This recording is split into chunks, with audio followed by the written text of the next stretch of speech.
Well, hello again, everyone. I thought it was time as we go into the new year here and everything like that, and hopefully it's a safe and happy and good one for you guys so far. But regardless, here on the channel, a lot of things to talk about and get into, and media pickups and some other stuff to update you on and get you going for some exciting stuff that I do have planned to get going here. So let's just jump into it, okay? We got the RoboCop commentary out, which was the 100th commentary that we put together on this channel. So obviously there's been a mix between ones I've done just with Steve, some I've done just with Trent, and some we've done all together. So myself, I've done 100 commentaries on the channel now with the mixture of the guys and everything like that. So we do still have kind of like other 100th milestones, like, okay, we'll get to like Steve's 100th probably a lot sooner. Then later on down the line, once we get a little bit more traction with Trent back into this whole thing, eventually we'll get to some milestones with him. So regardless of that, we still got lots going on. So regardless of that, so the RoboCop commentary is out. I've not read any of the comments yet. I apologize for that. It's been just a bit tight on my schedule or anything like that right now. So regardless of that, I hope you guys have been enjoying that. We've got some other commentaries already in the bag. If you listen to RoboCop 1, Steve's voice was a little horsed out, so we gave a few extra days before we record the next batch with him. So myself and Steve did some new commentaries. One was for Jaws 2, because we had to get back around to that, because it had been a good 6 months since we did the first film. So we want to kind of keep that going about every 6 months, like we did with the Batman movie. So once we get back to June, July, we'll get into Jaws 3, 3D, and then Christmas time this year, we'll get to Jaws The Revenge. Fabulous movie. But we'll get around to those things in due time. And we also did a commentary for Valentine, the 2001 horror film, which technically is celebrating 20th anniversary here in February. So it was nice to tie up and get in there. So we had a nice time with both of these, and we'll be getting those out in the next couple of weeks. But as always, if you want some advanced access, we'll get them up on Patreon ahead of time, so you can get access to those, downloadable archive for all the files, and you can preview it early on YouTube as well, and get all that good stuff for just a real nice little single $1 per month to do that. And so that's coming up soon, and I'm going to try to schedule out getting finally this, Ninja Turtles commentary set up between Trent and myself. That's the 1990 movie that we were going to do almost a year ago. Before all things went to shit and everything, we had to kind of cancel things.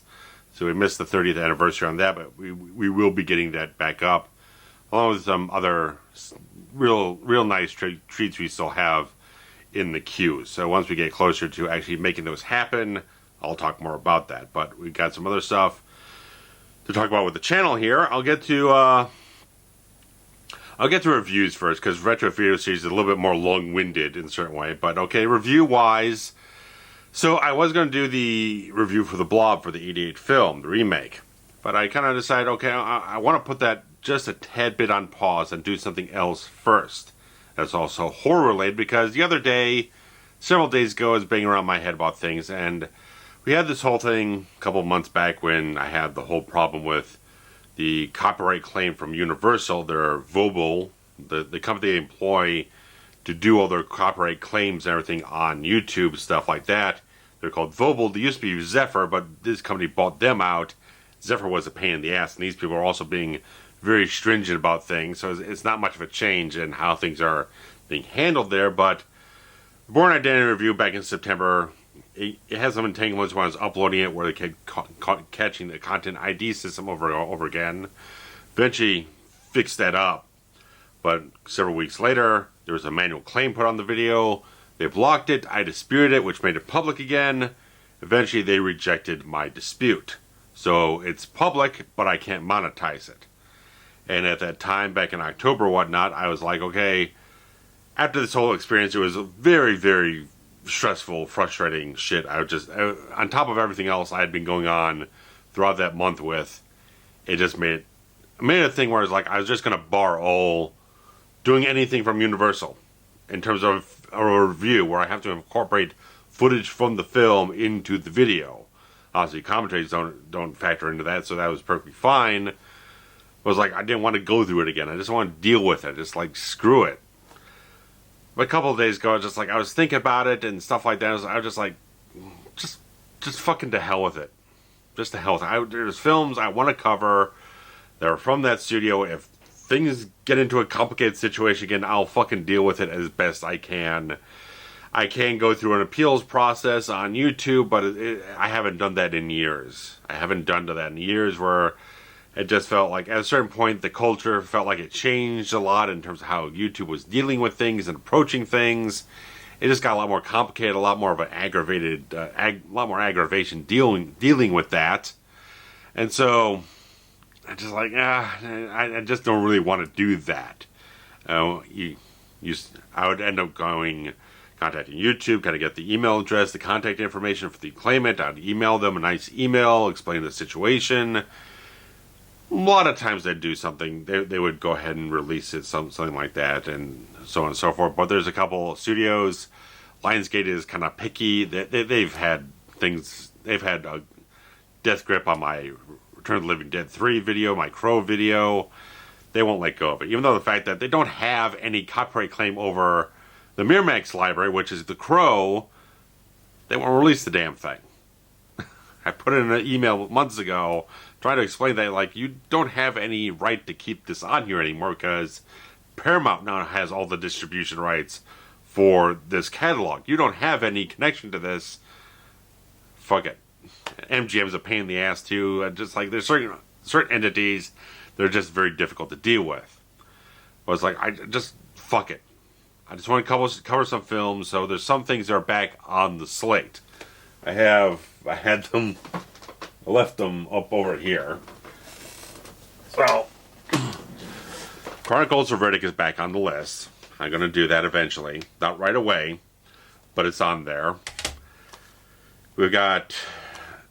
I have to get the Scream Factory one if I'm eventually going to do this. Not doing it anytime especially soon, but the 79 Dracula film with Frank Langella, I gotta fucking do it. I have to do it. I had such this long-held intent to do a Redux review of the one I did back in 2013. Like when I got the pan and scan Laserdisc, which had the original color timing, but obviously it's all cropped to shit. I was going to do like one of those scripted mini review things. I was doing this some time ago. It never really panned out because I just never had the sustained interest for it, and so on and so forth. But that will eventually, once I eventually get that version, I'll see where it lands. But I want to do some other things first. Not really in the mood for this one just yet, but it has to go back on the list. It's the Miami Vice movie from 2006. Because I bought the two different Blu-rays versions for the theatrical and the unrated cut, which are available in different regions. Well, not technically different regions, just in different countries. They're both Region A stuff, Region Free stuff. But regardless, you just have to go back on the list because it was almost a year ago where I intended to start on this, and feelings changed as things in the world changed. I didn't feel like covering a dark, gritty crime thriller type of thing. It just didn't feel like something I was very in the mood to deal with at the time. But there's that, and where the hell I put the other goddamn thing around here. If I had it around here, it's somewhere around here. The Invisible Man is back on the list. The 2020 version from Lena Whannell that's back on the list. That's the one I'm trying to get to at this point in time. My schedule is a little jammed up lately, but I've made some moves to hopefully alleviate some extra time in my schedule so I can go back and start getting on top of this stuff that I'm heavily itching to do.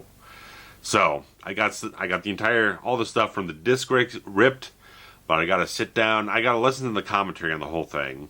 I got to watch the film proper and maybe do some other research with some other interviews. I'm tapping a podcast or two to kind of get into that. So I'm trying to get some other avenues of information that might not be fully widely available as just on the disc or something like that. Find a couple interviews here and there from filmmakers, actors. They get a little extra something on the plate there, but that's going to take a little extra time. And I just really want to get onto it. I really wanted to hopefully do it tonight, but it's like there's way too much time needed to do the research and listen to the commentary as well as the film proper. I just can't do it. So I got to kind of wait it out and just find out where things are going to land on that point. So that's the thing going on with reviews right now. So that's at least going up on there for The Invisible Man. Then I'll eventually get to The Blob, and then there's a few other more actiony things, maybe a sci-fi thing in there I'll get to eventually, but it'll be kind of cool. There's some cool stuff going on too, but I'm not going to get too long into what I have planned. We'll get there when we get there. Then there's the retro video series, which has a lot of interesting things developing. I just haven't had, again, the time to get into them, because I really want to shoot these goddamn episodes. So, what we have, okay, of course, last time I was talking about the whole thing with 7, where on each new format it kind of shows up on, they've changed the color timing, the color grading, the entire look of the film in a certain way. And I was definitely examining this. I was watching, I had all 3 versions, the DVD, the Blu-ray, the Laserdisc, ripped onto my computer, watching them all simultaneously, and examining them. And I started getting into a whole thing. It's like, there's a lot of other films where this is sort of the issue. I can think like The Matrix, where they kind of had the certain version theatrically, and then DVD and Laserdisc did a slight bit of tweaking, apparently. But then when they went to Blu-ray and they put out the sequels and stuff like that, went back and altered the color timing of the first film to look more like the sequels. And then they did the 4K remaster, which supposedly goes much more back to the original theatrical version, but maybe that's not entirely true. But regardless, they keep having these things where the films keep altering how they look on each new format. Not every film, but there's a lot of cases of this whole thing that I can really point out. It was just the whole thing where the entire idea was getting a lot bigger and more expansive, and it was like, yeah, I can detail for one film, but it's like, okay, there's a lot more I could get into and try to examine what this whole thing is. But I like, this opens up a deeper and wider gaping hole in this whole thing. It's like, now I've got to create more research for myself. And I've also got to figure out what exactly the point of the exploration is. What is it I'm getting to say about this whole thing? I can document it and give it like a nice sort of, I don't know, thesis or something like that. I can just like, okay, here's all the evidence. You can make up your mind about what any of it has to do with anything. But I kind of need, for my own sake, to kind of like, okay, what's the summation of this whole thing? What's to really say about it? Because you can have certain versions that are approved by director, but then there's another version approved by the cinematographer, or a number of different things. So it's like there's a lot of stuff to get into. It's like I need to find exactly where the direction of my ideas going. What am I going towards if I'm going to detail all this stuff? Is like, there has to be a point to it. There has to be a certain point to it. And it gets a lot wider in that type of way, where there was, I mentioned it before, Patrick Willems on this whole thing. Fantastic channel. I absolutely love his video essays. They're really informative, research heavy, and very entertaining as well. And he was doing on a recent Q&A on his channel that he was like, had this idea of doing something similar to that, where it'd be like the changing look of films and like film versus digital, and how certain films kind of change as time goes on and they kind of morph in different ways. So he had an idea there. It's something that sounded like a lot more of a pipe dream, because he was like, he wanted to have certain points where he'd actually shoot the whole thing on film. So he has a much bigger, deeper artistic way of approaching the entire subject. But it's like, we have a similar idea there. I'm not saying I'm approaching him about anything, but it's like, I can see where things are going. So I just find the entire idea very fascinating, that there's someone else out there with a completely different perspective on it, and a different way of wanting to approach the subject, a very interesting one. So it's might have to have this thing simmer a little bit here and there to figure things out. But there are other episodes, because right now I have in transit, I actually pulled the trigger on it finally, was the Australian DVD of The Keep. That's coming. It's slowly getting towards me. It's a very slow thing. I got it from Deep Discount, where they had a coupon code about 15% off. I was trying to get up to the free shipping, but the coupon code actually made me fall short of the free shipping. I didn't know about this until it was too late. And so I kind of negated the point of it, but it's on its way. So I will have that. That'll be a pretty easy one to get into. There's a little bit of research I have to refresh myself on, and probably actually watch the film again, because it's been a long fucking time. It's been almost 7 years since I watched that. But it's something that's been pinned on the list for a long time. I just had to get the DVD to make the damn video happen.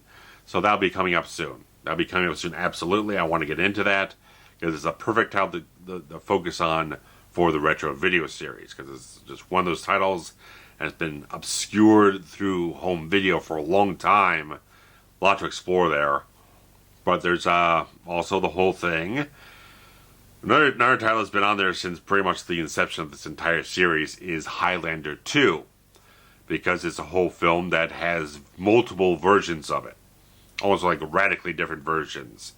Theatrical cut, they got the Renegade version, got the special edition, and the rare to find European version, where over the last several weeks, I actually found that there is someone who made a fan restoration of this rare to find version of the film, who also tracked down an original theatrical negative of the film and had 2.5K scan made of it.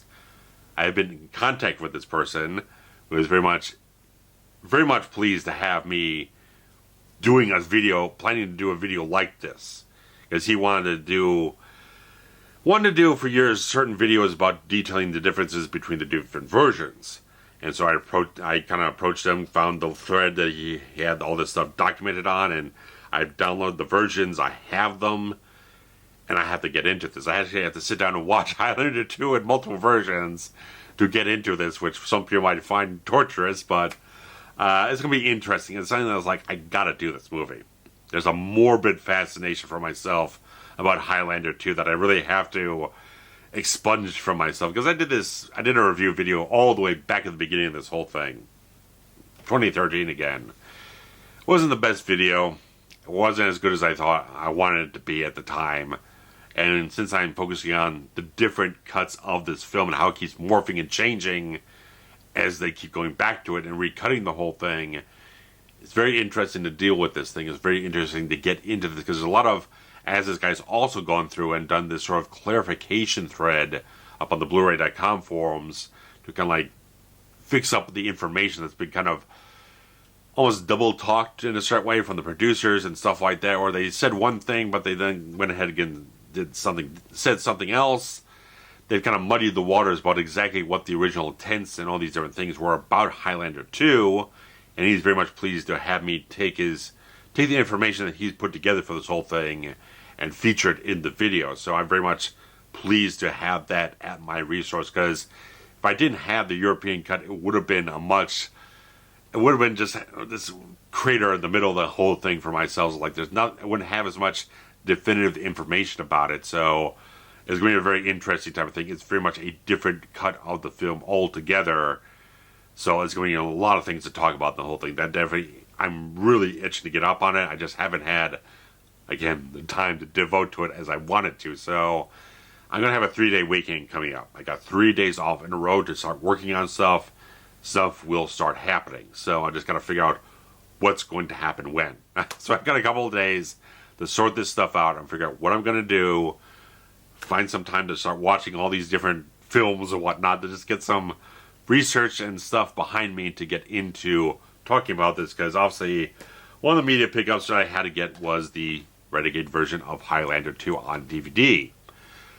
I kind of hoped I'd get the, just for the sake of the Laserdisc, because it's got this really nice, obviously the 12 by 12 inch artwork of this whole thing on here, but this is easier to rip and stuff like that, and probably better quality than the analog video source. So there's that. It's got a extra featurette that's not on the special edition DVD, and some other little things to get into. I think it's an alternate commentary track as well. I'm not entirely certain, but I think so.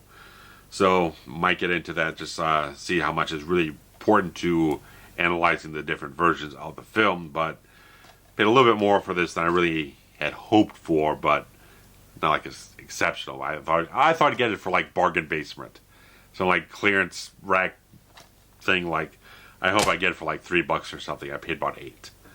Regardless, there's that. But other stuff I got. So what we got here, as I get my chair back up here, so I keep falling down like this and causing weird things. We had Christmas, which seems like a million years ago right now. But regardless of that, got some cool stuff. One of the things is I got this nice new mic stand. Tabletop mic stand with this, feels like a freaking 5-pound weight at the bottom of this thing. Probably more than that. You kill someone with this goddamn thing. But I just felt like I needed a new one because I just had one of the recent recordings. We were doing things and stuff like that, and I misplaced this little adapter piece for the shock mount and everything like that, and had to do some wacky thing where I had to stack things on top of things, and it didn't quite work as well as I'd like to. I figured I'd just put this on the list and get something that it's a little larger than I expected it to be, but it really does work very well. It's extremely sturdy, and it's telescoping, goes up and down, it slides back and forth, so it works very, very well. Also, you'll be using it for when I record the synopsis for the movie reviews, stuff like that. So that's a really solid piece of work. This is really, really nice. I'll see if I can post a link to it below if you guys are interested in it, and see if I can dig it back up and everything like that. But it's a really nice piece of work if you're looking for something sturdy and kind of has a little flexibility in how you can use it. That's a really solid piece of work there. But got a couple Blu-rays for Christmas, and really nice stuff. I also had a soundtrack, which is over there, but I'll have to talk to you about it without having it in my head here. But got some Blu-rays. I got Showdown in Little Tokyo, where I've never actually watched the film. And it's been on Warner Archive Blu-ray for a couple of years, but they always had it up at around that $17.99 range, which I felt was a little, yeah, it's a standard cost of what they charge for the whole thing, but I felt like there's no features on this thing, there's no interview, there's no commentary, anything like that. It felt a little much for that kind of thing.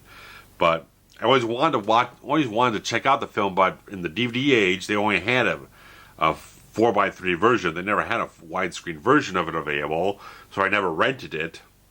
And then once I got the Blu-ray, it was a little more expensive and stuff like that. So I was like, yeah. But I always wanted to check it out. I always knew there was. I've read up plenty about the film. I've seen a lot of things delved into about the film being kind of chopped down in a lot of places and not being exceptional. But I've really wanted to check it out for a long time. And getting Dolph and Brandon Lee in this thing is not a bad thing. It can't be a bad thing. It's from the director of another film I have here, where I finally got Commando on Blu-ray. This is obviously the UK version, which has the director's cut on it. Now, the US Blu-ray is just kind of the theatrical cut and nothing else, no bonus features, stuff like that. I have the DVD version of this. I had it for years, but I want to get an upgrade. I want to get this thing on HD. So it's got both the theatrical and director's cut. It's got an audio commentary from Mark L. Lester, who did Showdown in Little Tokyo. And you got deleted scenes and a featurette and two featurettes. So it's a nice package. It's a really nice package and stuff like that. So it's like, I'm very pleased to have gotten this. So it's a single disc edition, but it's got that little thicker case and whatnot that the UK kind of chooses to go with, which is kind of a nice little thing. It's the same thing as like my Blu-ray for Raw Deal. So really cool type of stuff to get that. So No Train kind of, this was years ago. I think we were going to do we were doing a double header one night. It was one of the Seagal films, then we went out to eat, and then we came back, and we ended up doing No Holds Barred, but he had said, he suggested Commando, but I hadn't seen Commando as much as probably he had to really kind of be able to sit down and talk about it as much. So that's enough to get into on that. So that's definitely something I want to cover at some point in some form. But as I kind of talked on an earlier update, I did get the 1990 remake of Night of the Living Dead from Tom Savini.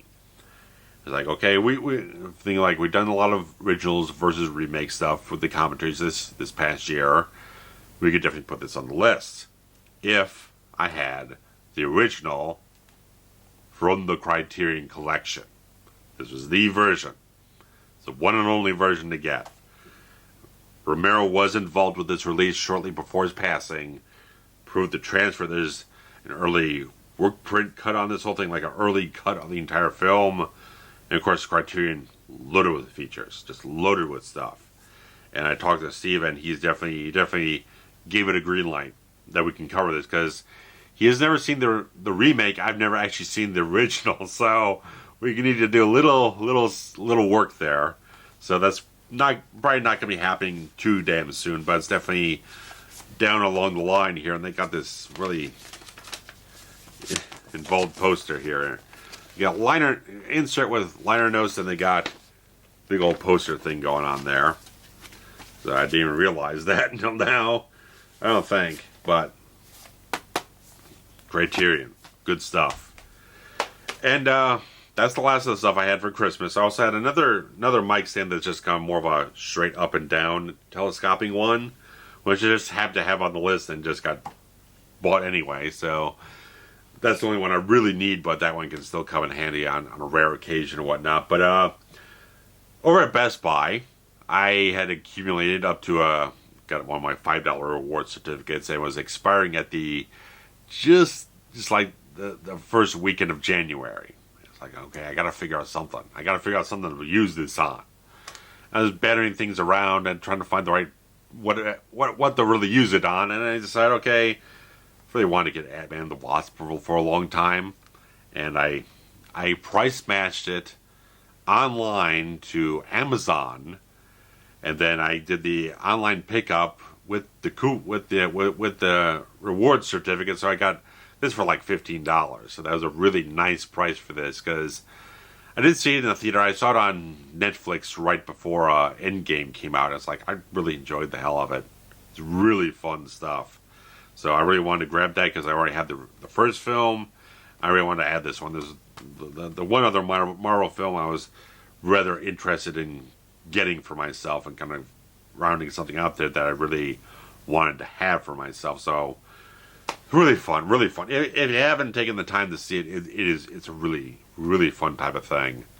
Good stuff. It's funny and all that type of stuff. But one other thing I decided to grab for the time being was that I had a gift card that I'd gotten for Amazon, and I used it on one thing along with the Burbs from Shout Select. Now, a common telling thing is that, okay, this still has a slipcover. It's been out for almost 3 years. So, I guess it's not much of a hot seller on Amazon or regards to that, but it's it's a wonderful film. Grew up on this whole thing. It came out in '89, probably got it on cable in 1990. I've watched it so many times. Got the original DVD over there, but yeah, it's been on and off my list for a long time. I never pulled the trigger on it because, like, I'm just always waiting for shout and scream stuff. They kind of dip below a certain line to kind of grasp that great deal or whatnot. But this was nice. New 2K scan, the inner positive.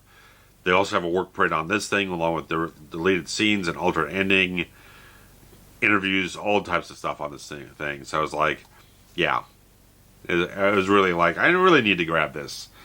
Because one way or another, this can really, I mean, I want to revisit it regardless, but something that we could definitely slip into the channel at some point. I could do something with it maybe, but really like the Burbs. It's a really fun film altogether. Just like, it's such a great mixture of Joe Dante's sensibilities of just the kind of darkened humor in a certain way, and the horror elements getting mixed in there and stuff like that.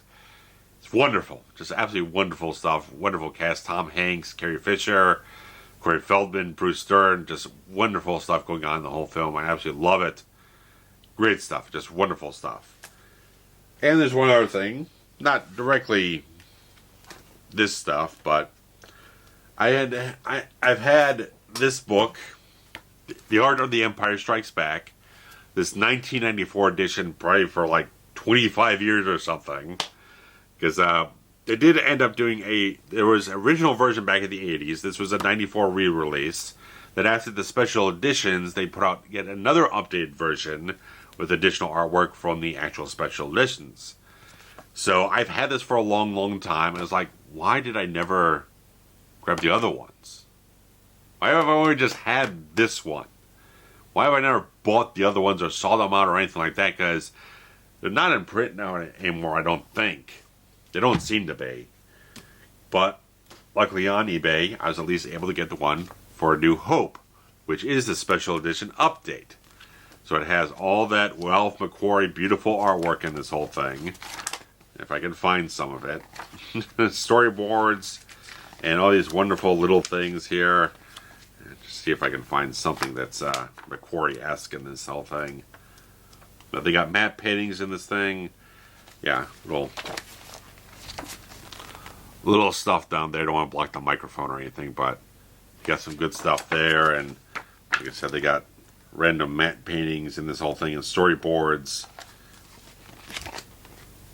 Like, I need to, since I'm playing a lot of this different Star Wars stuff for the retro video series, going through the different releases on the earlier formats, which is inching along a little bit because I still don't have the Japanese versions. Keeping an eye on them for a certain seller, but what certain seller overseas that tends to have them, keep an eye open for that. But you know, other great like actual paintings, stuff like that, promotional artwork, concept stuff. There's a lot of stuff to get into. You could really delve into this real thickly, but it's really cool stuff. I wanted to get one for Return of the Jedi, but the only seller that really had it was asking for like about double the price this one was going for. So I'm going to hold off and see what happens there. But it's nice to have a lot of... I'm really picking up a lot of random stuff on YouTube as well. Just like random little things they come across. I'm either putting them on a playlist or I'm downloading them right away. So I'm just like stockpiling a lot of different videos I keep finding here and there that kind of pop up in recommendations or something that comes along here and there. There's a Twitter account I follow that is all about the Star Wars visual comparisons. Kind of always posting up like comparison stills between the two different versions, like the original releases, stuff like that, and like the special editions or the Blu-ray versions, the HD, UHD versions. So it's a very interesting thing. I'm really much up on it. I kind of learn little interesting things all the time about this. I've been following it for quite some time now, well before I had these intentions of doing these videos, but something I just find very fascinating to keep seeing all these little alterations and changes and little things to pick up on to kind of like stockpile in the back of my mind or something if I ever have a need to reference it. It's a good type of thing to go for, but that's all I got for media pickups, stuff like that. So we got some interesting things coming up on the channel, so I'm not going to go ahead and reiterate everything, but just the fact we've got some cool commentaries. Reviews going to get back up on top of things, but retro video series is definitely a high priority. I want to get that back into gear and get some of these big videos moving forward. So guys, that's all the good stuff. That's all the good stuff I got for you at this point in time. So hopefully you've enjoyed me going through all this stuff, hyping you up for all these interesting new videos and getting those Universal films back into the agenda a little bit, see how that pans out for me. We'll see how that works. If I get a lot of bullshit off of copyright, I might be very, very frustrated all over again, but hopefully whatever happened there with the Bourne Identity one was just some horrible speed bump in the road and won't be much of anything more than a fluke. So we'll see how that works. So regardless of that, guys, hope you're doing well. Take care of yourselves. Take care of each other. And we'll be back soon with other great stuff. So thanks much. Take care. Bye-bye.